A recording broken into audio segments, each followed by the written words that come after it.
Kalau kita lihat pertumbuhan penduduk di Provinsi Gorontalo ini, jumlah penduduk Provinsi Gorontalo itu relatif kecil dibanding, provinsi-provinsi lain di Indonesia. Dari rilis data konsolidasi bersih semester 1 2025 oleh Kementerian Dalam Negeri, jumlah penduduk Provinsi Gorontalo itu hanya 1.256.219 jiwa. Memang di undang-undang itu, Undang-Undang Adminuk diamanahkan untuk, keperluan, eee, lembaga-lembaga terkait, data kependudukan itu digunakan untuk pelayanan publik yang pertama, kemudian, perencanaan pembangunan, kemudian, penganggaran, terus, pembangunan demokrasi.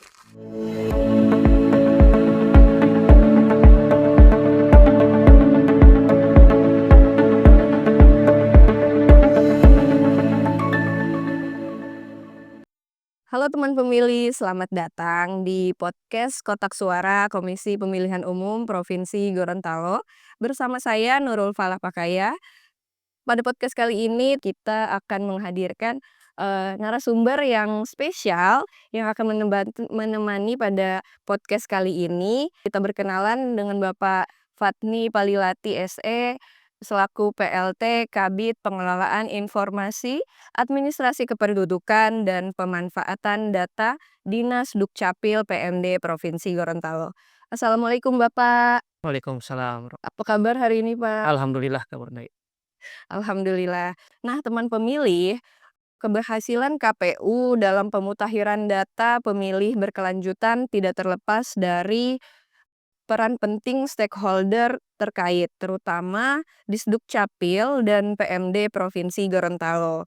Oleh karena itu, kita akan membahas peran dan dukungan Dinas Dukcapil dan PMD Provinsi Gorontalo dalam pelaksanaan pemutahiran data pemilih berkelanjutan. Tema ini penting karena daftar pemilih yang akurat merupakan salah satu fondasi utama dalam penyelenggaraan pemilu yang berkualitas dan berintegritas. Untuk itu, sebelum kita memulai percakapan kita lebih jauh, boleh dong Pak dijelaskan bagaimana sih karakteristik demografi masyarakat di Provinsi Gorontalo sendiri, Pak? Ya baik, terima kasih. Jadi kalau berbicara masalah karakteristik demografi Provinsi Gorontalo, kita bisa lihat dari, beberapa aspek. Yang pertama tentu, pertumbuhan penduduk ya. Nah kalau kita lihat pertumbuhan penduduk di Provinsi Gorontalo ini, jumlah penduduk Provinsi Gorontalo itu relatif kecil dibanding, provinsi-provinsi lain di Indonesia. Nah kalau kita lihat dari rilis data konsolidasi bersih semester 1 2025 oleh Kementerian Dalam Negeri, jumlah penduduk Provinsi Gorontalo itu hanya 1.256.219 jiwa. Nah ini saya kira sangat kecil dibanding, eee, provinsi-provinsi lain. Kemudian aspek kedua kita bisa lihat terkait dengan struktur umur ya. Nah di Provinsi Gorontalo itu didominasi oleh penduduk yang, usianya bisa dikata usia produktif ya, 15 sampai 64 tahun. Nah ini saya kira, bisa dapat menguntungkan oleh, sektor-sektor industri ya, karena ternyata Provinsi Gorontalo itu banyak menyediakan tenaga-tenaga, eee, kerja yang memadai. Kemudian aspek ketiga, eee, persebaran penduduk, distribusi penduduk ya. Nah distribusi penduduk ini, pada umumnya sama dengan daerah-daerah lain, provinsi-provinsi lain ya. Distribusi penduduk, konsentrasi penduduk itu lebih banyak, terkonsentrasi di kota ya. Kalau di Gorontalo, di kota Gorontalo. Iya. Nah, kemudian yang aspek keempat ya rasio jenis kelamin ya, seks rasio. Nah, kalau dari seks rasio ini, penduduk Provinsi Gorontalo itu relatif berimbang antara laki-laki dengan perempuan. Nah, kalau kita hitung-hitung sih di antara 100 penduduk perempuan ada 101 sampai 102 penduduk laki-laki. Jadi Iya, saya Pak. kira ini masih relatif ya. Iya. Terus aspek selanjutnya pendidikan ya. Pendidikan di Provinsi Gorontalo juga ini rata-rata penduduknya masih 27%, eee, lulusan SD. Nah, kemudian aspek selanjutnya, mata pencaharian pada umumnya, penduduk Provinsi Gorontalo itu bermata pencaharian sebagai petani, nelayan, kemudian pedagang. Terus aspek selanjutnya, eee, mobilitas penduduk. Nah, mobilitas penduduk ini banyak dipengaruhi oleh khususnya yang migrasi masuk ya, itu banyak dipengaruhi oleh, eee, penduduk yang ingin melanjutkan pendidikan, kemudian mencari pekerjaan, itu 2 faktor itu. Begitu juga dengan migrasi keluar. Migrasi keluar juga dipengaruhi oleh 2 faktor ini, penduduk masyarakat ataupun masyarakat yang ingin melanjutkan pendidikan keluar, mencari pekerjaan di luar. Terus kemudian aspek selanjutnya, kita bisa lihat dari sosial budaya ya, penduduk Gorontalo ini masih didominasi oleh suku Gorontalo. 90 katakan 98% lah penduduk Gorontalo itu adalah suku Gorontalo. Kemudian sisanya itu ada dari Jawa, dari Bali, dan Sulawesi, kira-kira itu. Iya. Untuk usianya Pak didominasi usia 15 sampai enam Iya. puluh empat tahun, dan ada juga mobilitas penduduk migrasi keluar masuk. Nah, itu apakah pengaruh Pak terhadap data pemilih untuk, data pemilih ke depannya Pak? Iya, saya kira berpengaruh sekali ya, karena memang mobilitas penduduk ini, eee, berpengaruh sekali terhadap jumlah penduduk di suatu daerah. Iya, Nah, lumayan besar ya Pak iya, nilainya? lumayan lumayan besar ya. Mhm. Oh, jadi terdapat lonjakan atau penurunan Pak akhir-akhir ini? Kalau kita melihat dari rilis data konsolidasi bersih semester 1 itu ya, jadi terdapat, eee, pertambahan penduduk kurang lebih 5 ribuan dari semester 2 2024 ke semester 1 2025 itu ada pertambahan penduduk kurang lebih, 5 ribuan, 5.259 penduduk bertambah. Nah, ini kurang lebih kalau kita persentasikan itu jumlahnya kurang lebih 0,4% selang 6 bulan. Iya, Iya, 0,4% iya, meningkat ya Pak? iya 0,4% pertambahan. Dan tentu saja itu berpengaruh terhadap data pemilih juga ya Iya, Pak? tentu berpengaruh. Nah, bagaimana sih Pak kalau ada yang sudah, pekerjaannya berubah, status pekerjaannya berubah, bagaimana prosedur yang dilakukan teman pemilih supaya dapat mengubah data mereka di KTP elektronik itu, Pak? Iya, jadi terkait dengan perubahan-perubahan data penduduk, memang, Dukcapil itu kan tidak bisa serta-merta, eee, mengetahui perubahan-perubahan data yang terjadi di masyarakat. Iya. Sehingga terkait dengan perubahan ini masyarakat sendiri itu yang semestinya yang harus melaporkan perubahan-perubahan datanya itu ke Dukcapil.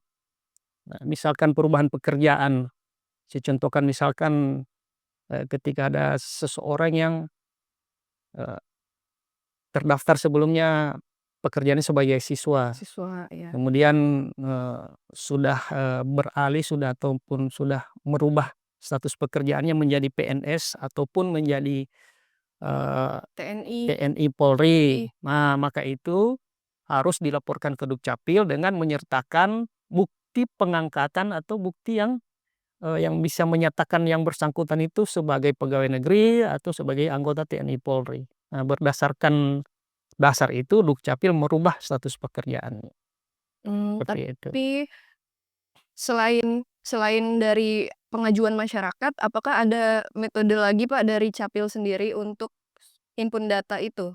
Saya kira kalau itu ya, Dukcapil juga melaksanakan pelayanan-pelayanan mobile ya. Dari pelayanan-pelayanan mobile itu juga di dalamnya sudah termasuk ada layanan-layanan perubahan elemen-elemen data, seperti itu. Nah, pelayanan mobile ini biasanya dilaksanakan oleh teman-teman kabupaten kota, Dukcapil kabupaten kota ke desa-desa sampai ke tempat-tempat keramaian yang biasanya, ada masyarakat-masyarakat yang terkonsentrasi di situ, sehingga bisa lebih memudahkan pelayanan, Admin Duk, saya kira itu. Oh, baik. Jadi yang paling menyulitkan, Pak, dalam proses update data kependudukan ini kira-kira apa, Pak? Iya, hal yang paling menyulitkan yang kita alami ya di Dukcapil itu, ya kesadaran masyarakat itu. Nah, Ya. masyarakat, eee, kurang memahami, menyadari bagaimana pentingnya dokumen kependudukan itu. Ya. Nah, itu yang paling dirasakan oleh Dukcapil. Nah, biasanya masyarakat yang mau mengurus administrasi kependudukan itu ketika masyarakat itu sendiri yang, Sudah butuh ya, Pak? ya ketika mereka sudah merasa membutuhkan, ada urusan-urusan yang mendesak terkait dengan persyaratan-persyaratan, eee, yang disyaratkan oleh suatu layanan publik, nah baru itu mereka mau mengurus administrasi kependudukannya. Ya di situ persoalannya. Betul. Iya, Pak, bener. Jadi memang kesadaran dari teman pemilih juga ya, Pak, Iya, terus betul. aktif menuju capil untuk mengganti status pekerjaan maupun, eee, mungkin yang sudah dari mahasiswa menjadi PNS atau sudah menjadi TNI Polri, karena itu penting ya, Pak, termasuk yang mempengaruhi data pemilih juga Iya, ya, Pak? betul. Oke, baik. Eee Nah, selanjutnya Pak, metode yang digunakan untuk, pemutahiran data pemilih ini sendiri bagaimana ya Pak, yang dilakukan di Disdukcapil PMD Provinsi Gorontalo sendiri? Iya. Jadi sebenarnya kalau bicara, update data itu, sebenarnya Dinas Dukcapil kabupaten kota itu setiap saat itu melaksanakan yang namanya update data. Update data ini kan pemutahiran, Ya. boleh dikata pembaharuan ataupun pemutahiran. Nah, pemutahiran ini, eee, setiap saat dilakukan oleh Dukcapil kabupaten kota melalui, pendaftaran penduduk dan pencatatan sipil itu sendiri. Nah, kemudian dari hasil pelayanan administrasi kependudukan pencatatan sipil ini, kemudian oleh Kementerian Dalam Negeri, eee, dilakukan, penunggalan data. Setelah dilakukan penunggalan data, maka diterbitkanlah yang saya sampaikan tadi itu, data konsolidasi bersih yang dirilis setiap 6 bulan sekali. Nah, data konsolidasi inilah yang digunakan oleh lembaga-lembaga, terkait seperti KPU, KPU, heeh, dalam hal, eee data pemilih. mhm, apa, eee, penyediaan data pemilih ya. Ya. Karena memang di undang-undang itu, Undang-Undang Adminuk diamanahkan untuk, keperluan, eee, lembaga-lembaga terkait, data kependudukan itu digunakan untuk pelayanan publik yang pertama, kemudian, perencanaan pembangunan, kemudian, penganggaran, terus, pembangunan demokrasi, itu di ranahnya KPU ya, pemilu dan pilkada, kemudian, pencegahan kriminal dan penegakan hukum. Nah, itu kira-kira. Kemudian nih data-data yang terdapat di Capil ini kan Pak merupakan data-data pribadi ya dari, teman-teman pemilih. Nah, itu bagaimana sih Pak cara Capil sendiri untuk menjaga keamanan data-data yang itu Pak, dimaksud? Ya, jadi terkait dengan keamanan data di Dukcapil, memang kita ini kan sudah dibentengi oleh undang-undang, ya Undang-Undang Adminuk, Undang-Undang 24 2013, kemudian ada juga yang kita kenal sama-sama, kita ketahui bersama ada Undang-Undang 27 2020 tentang perlindungan data pribadi. Di situ jelas ya, di Undang-Undang 24 itu jelas di pasal 79 dijelaskan, eee, data perseorangan dan dokumen kependudukan disimpan dan dilindungi oleh negara. Nah, di situ jelas ya pasal pasal pasal 79. Nah, kemudian bagaimana teknis, eee, penerapannya.